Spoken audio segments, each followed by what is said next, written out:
G'day guys, it's Jay here from Journey with Whitefeather. Kangaroos, koalas, emus in my backyard. You know how it goes. I'm flying across to the UK today, and I've got a couple of great friends. Chris, from I think he's fit. Oh, I have to get the thing. I think it's physical finesse. I think that's one it's called. And also my best mate in the world, Cortez Medford, the Seaman, the man of seamen. I always say because he sits there and laugh. Semen retention is his go, and male issues. He's over there, but I've got another mate over here, Carl Smith from the UK.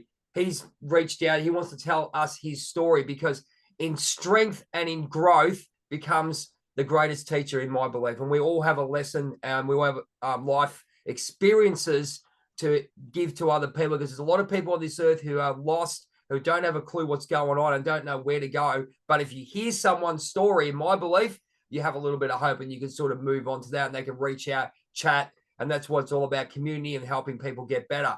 Welcome, Carl Smith from UK. How are you, buddy?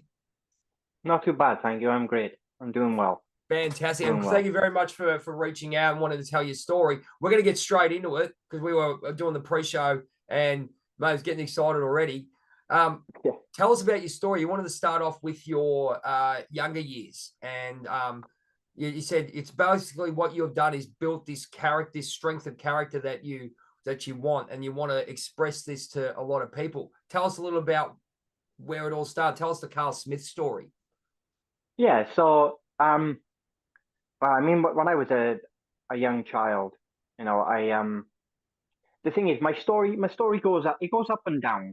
I do have some good bits about it, but there's a lot of down part. There's a lot of things that took me down a peg or two, and I've had to rebuild basically pretty much every single time that this has happened. And like I said, you go back to when I was a child, and I caught my mother cheating when I was a kid coming home from school.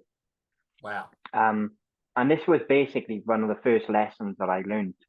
And I told my father about it, and my mother and the person that she was cheating with basically called me a liar and physically made me go and apologize to him, knowing that they were lying as well. And as a 6-year-old child, having to go through that and basically say sorry to someone that is lying, But anyway, it kind of went from there really. The thing with the parents, I had a choice to make, and it was either stay with my dad or stay with my mum. And at the time, because of the way my mother treated me, I stayed with my father. And he was kind of driven into different things after the breakup. Um, and the thing is, you kind of lose trust in adults at that age when stuff like that happens to you. And it was kind of difficult for me to learn to trust people for many years after as well. And it goes to basically my father started just basically going after women. He was single again, and he started going after women, and he kind of neglected me as a child, and I was left to my own devices, dealing with my own sort of problems from the age of 6 to the age of 8 when I moved back in with my mum. And then it kind of got pretty even worse from there. I moved back in with my mother, and the person that she was with didn't want me or my sister about. And he kind of tried as many ways as he could to pretty much put me and my sister into foster care. He managed to put my sister in foster care, but because he didn't with me, the physical abuse started. And from the age of 8 to about 13, 14, every opportunity he had, he would punch me or headbutt me, or punish me in some sort of way, just to try and make me rebel, and so he could send me to care with my sister. And that's basically the childhood part where you have to kind of figure out things for yourself. As a sort of, you have parents that your parents are supposed to teach you. You know what I mean? And I didn't really get taught. So you're a lot When of self-teaching, I guess. And I guess when you're younger, ev- we're not actually taught anything, so we make a crap load of mistakes, don't we, my friend? oh yeah, and that's the thing. Everything that I know today and everything that I do today is all through self teaching. I've taught myself so many different, lessons because of what happened to me as a kid. And I've been in some tough situations, especially with my stepfather, when, like I said, when he take the opportunity to give me a clout. And even if I was outside getting bullied by some kids, I'm stuck in between a rock and a hard place, because if I go in the house, he's going to hit me and send me back out the door anyway. And if I stay outside, I'm going to get beaten up, and kind of have to take that and go back into the house anyway. So I kind of I got the flight or flight response, the fight Yep. or flight response that people get. Well, I started to develop a severe flight response, Yep. and everything that happened was I would just run. I would leg it, get away from everything, run as fast and as far as I could away from the danger. And that's basically how I was started going from there. And I mean, through the years, as I said, dealing with the bullying, dealing with the physical abuse, I kind of rebelled, and I left the house at the age of 15. Um, and I basically lived on the streets for a little bit. I wasn't out on the streets for long, but I was out on the streets for a little while. And my grandfather, who is one of my heroes, by the way, an absolutely fantastic man that guided me quite well throughout my teenage years. He kind of found me and give me a slapper on the back of the head and told me I need to buck my ideas up and find a job. And I did. I went out with him down to a factory, found a job, started doing well for myself. Uh, but then things started to take another turn for the worst again, and I was, through peer pressure, kind of taken into the world of being a drug addict. I started taking drugs and working all weekend, pretty much all week, sorry, and then taking drugs on the weekend and the weeknights, and drinking throughout all the weekends. Yep. And and like, like I said, with the lessons that I kind of got to learn throughout doing all this sort of stuff, because the only guidance I had was my grandfather, and at the time he was in his 60s, so he's no spring chicken, you know what I mean? That's right. So it was. What was your influence there, Carl, with regards to where was your mind at with regards to getting that influence from? Um, you had your guidance from your granddad, which was great. Then you got influenced the other way. What was your mindset in that way? Where you sort of like regressing back to, oh, I want to enjoy myself or something like that? Were you looking for happiness, or what was that? Because I asked this to a few people, and they basically say that they regress to a point where anything's to actually fulfill a void in some way. I know I did it. And what was your mindset in that way? I think it was more along the lines of the trust issue. I couldn't trust that. I couldn't trust another adult. I Okay. couldn't. After everything that I went through, it took, like I said, many years for me to build up any sort of trust. And Yep. I always thought there was a hidden agenda behind it. There was a hidden agenda that would make for them a benefit for them, uh, for the adults. And I think that kind of drove me to kind of following the peer pressure that I was getting from my work colleagues at the time, because they were all going out after work and drinking and taking drugs and stuff like that. And Yep. I Did felt you like I have a was kind purpose of in the life man. there? Did you have a purpose in life there at the moment? Did you find I mean, we all think we have it. I mean, I went through it myself, and I'm thinking, okay, I was always wanting to do and self-develop, but I was always backfiring when I got involved with other people, and not even to a point of where you went the drug and alcohol route. I went down to the people pleasing route, where that sort of stuffed me up in that way for Yeah, many decades, until I really realized and you understand your mindset when you get around certain people and where where you, well, not flaws, but something you haven't been you haven't learnt fully about? I mean, it's taken me. Uh, still to this day, I don't think I have a life purpose. I Okay. know it's. From the thing is, when and I know there's obviously people out there that have been through a lot worse than I have been through, but you know, you kind of don't, you kind of lose the purpose of what you are when you're going through You what lose who what I you went are, don't through. you? Yeah, Yeah, I find that especially, you think you've got something, but um, yeah, it's a hard thing, especially when you go, like, say for example, losing a job you've had for 20 years. You've got that routine, you've taken that, you're going into a new path and going, right, oh, yeah. I'm gonna, but and how much confidence we really do have at that stage. We haven't really developed that self-confidence, self-esteem, have we? No, and I wasn't I wasn't really built for that. I wasn't really given that opportunity to gain any self-esteem or to gain any purpose because obviously I was pushed from pillar to post. My dad was more interested in women.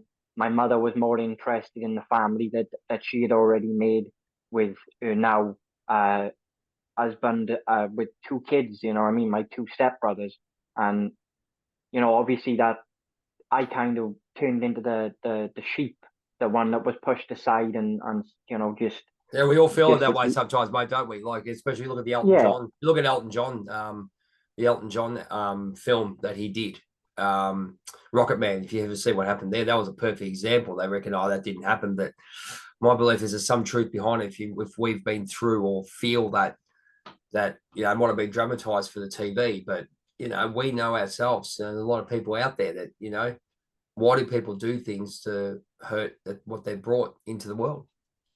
yeah it's and that's kind of where I started to rebel against it. It was rebel against the adults to some extent, and that's where the drugs came into play and the drinking and everything. It was all I pretty much did was work, take drugs, and drink for about 2 years, near enough. Until Yeah, I. I don't get. I get it, mate. I was 3 years. I was having fast food. Yeah, you have It's 18, it's 20, horrible. 21 meals a day. 18 of mine were fast food. I'd go and work to enjoy to go to frigging McDonald's and eat shit. Yeah, and that's Yeah, that's kind of what you tend to do in it. It's rebel against everything else, and you you don't know know it, you're it rebelling. You don't think so, but you're right.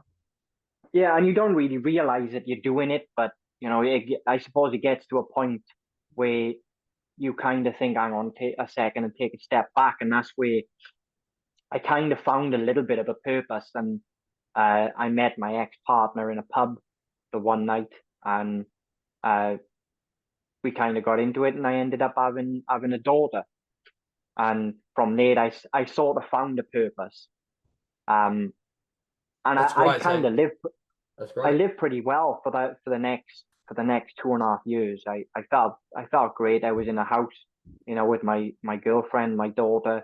We had a family house, we had a dog, and things were going well until my sister came back on the scene. And at the time, my sister was getting I'm just trying. Sorry, I'm uh, just when I'm not looking, man, I'm just writing down some notes just so yeah, that's fine. you can That's keep no problem at talking. all. No worries. Just so I let you know. Go for it. Yeah, so basically, when my sister came back on the scene, because at the time she was suffering from domestic abuse with the partner she was with, he would kick the holy shit out of her every chance he had, and he fractured his skull. Um, and she phoned me up and said, "I need help. Can you help me?" And I dropped everything. It's my sister, so obviously I would do it, and I did. And my relationship took a bit of a turn from there. My partner at the time got jealous because I had my sister back on the scene and I was spending a lot of time with my sister. Given that I haven't seen her for the past 12 years, it's a given that you're going to spend a bit of time. And It's the she ego, and basically turned, it's the ego and stuff too. I think you just have that. People treat people like shit, but when you get the insecurity of I can treat you like shit, but you can't have anyone else, and like they're trying to take away their freaking plaything. So it's a real sick sort of thing. But if that yeah, makes any and sense. that's kind of what it was basically. Like it was based. My partner at the time, she was always very needy anyway. She was always wondering where I was going, what I was doing, and stuff like that. So she was always one of them anyway. And when my sister, like I said, came back on the scene, it was most of my time was for my daughter and my sister, because they had my two main priorities. And like I said, she kind of took a bit of jealousy from it, and she turned around and told me that she was cheating with someone else, and that was the end of that. I kind of moved out. I left within a week, and I ended up living with a friend of mine for a little while. Yep. And that it kind of didn't go very well there. But I met my current wife now at the time. So you're married at the moment. I'm married. I've been married 17 years. How many? 17 years. 17. Yeah, 17 Wow. years. What do I, and look, I'm going to cut. I'm going to ask you, healing wise, you've been there 17 years. I'm just going to throw this out. I'll just get these questions. What a wonderful lady. Has it been healing? How healing has it been for you? Let's look at the positive of that. How healing has it been for you? You're obviously still there, and you're obviously still very, still sort of happy there. I mean, you're pretty happy. It looks, well, pretty happy if you get where I'm going. I'm obviously very happy. I mean, if you put it on paper, me and my wife would never work. As a general relationship, paper means shit. As a general relationship, it wouldn't work. And my wife I'm 38 and my wife is 50 years of age, so she's quite a bit older than me. Isn't it funny, Carl? Isn't it really funny, right? That especially in this time of year, this time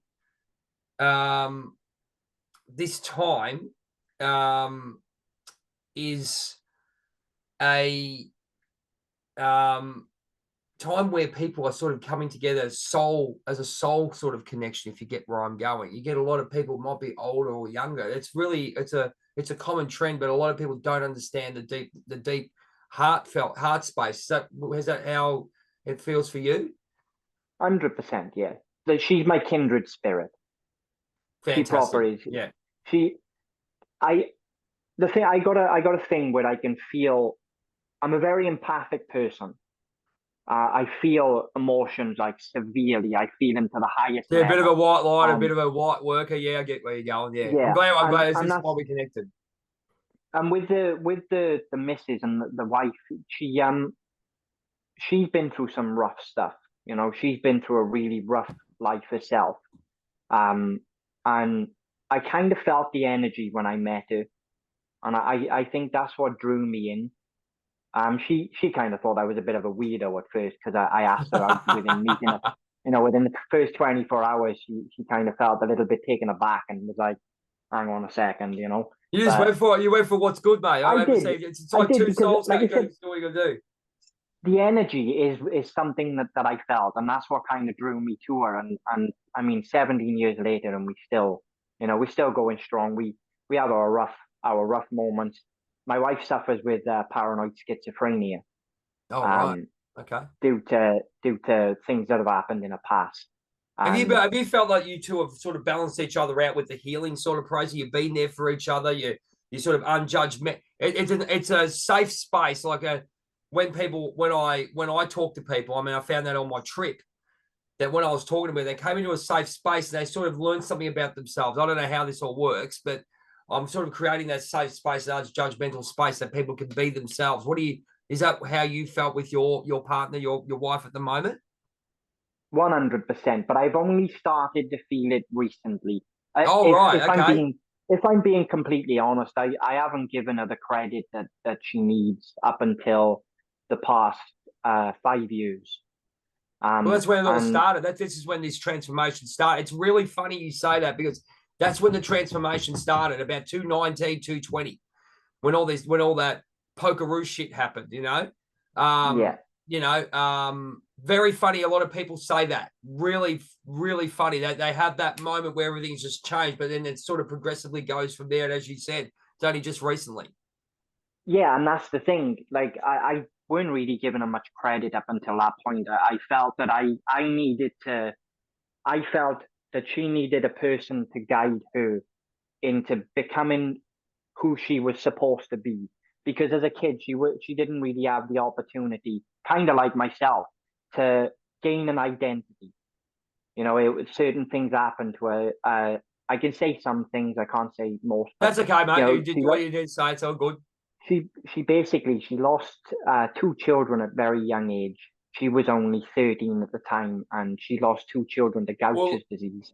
We'll leave it at that.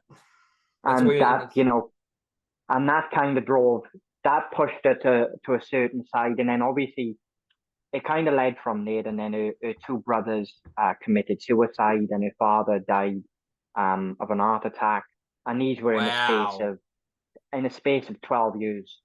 You know, so it's a lot for a person to go through. Sort of find out that you sort of connected on that level. We know I believe in some way we're sort of guided in whatever we do. We have to accept what happens, however bad it is. Don't worry about that. I mean, you and me sit there go, why did that happen? There's always a purpose, gift, or a message. And, you know, for you guys to get to where you are right now and you and me talking, we had to go through exactly what we had to go through. Yeah, and that's the thing. Like I said, I found I could feel the energy, and I felt like I needed to give her guidance to become and just to gain an identity, because she didn't really have no identity at the time. You know, she suffers from dyslexia as well, severe dyslexia, which doesn't allow her to be able to express herself in the way that we could. Yep. And that's where I came into play. That's where my kind of higher being was starting to come out, because I'm pretty good with my words, and I was able to give her a voice and able to just say, you know, this put things into perspective for her to understand, but also tell people what she thinks as well, because of by knowing her words and knowing what she's saying. And that's kind of where our relationship kind of blossomed. You know, I mean, within 6 months of us meeting each other, we were engaged. Within a year, we were married. How'd you feel about that? Oh, I'm all for it. How did it feel at the time? Sorry, I mean, now it's obviously it's proven point. There's a lot of stuff with regards.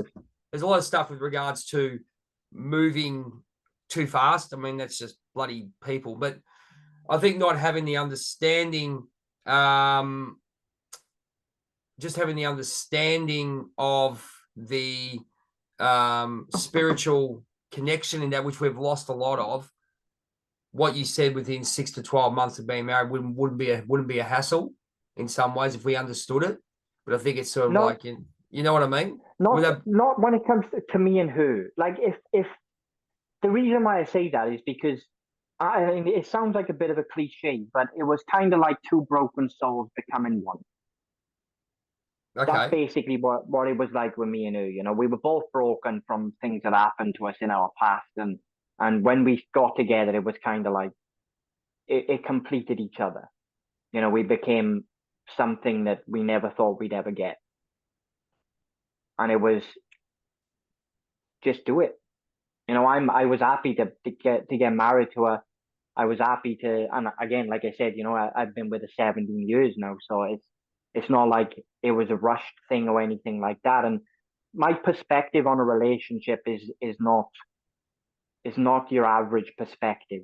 You know, I don't look at a relationship as two people that love each other, Excuse me, blossoming. You know, I look at it as it's two people that are gonna go through some rough shit, but they're gonna work through it. That's very interesting you say that. Yeah. Very cool. And I'm a man of my word when it comes to that. You know, I said I do to the woman, and I won't walk away from her. 17 years. Because 17 years, mate. We've got a 5-minute warning on the first part, mate. Just to quickly round up part one, this has been interesting because you can see the progression of what you're doing. So we'll move into part two about your current situation. Yeah. Is there any significant parts of your past that have really stood out to you, that have really changed your perspective other than what you've said? Is there any, for the positive or the negative, is there any particular thing that you'd like to tell the viewers what has really really structured your life. And you said, you know, you couldn't find purpose or anything. And then suddenly you get this wonderful lady in your life that you've married 17 years and it's been great.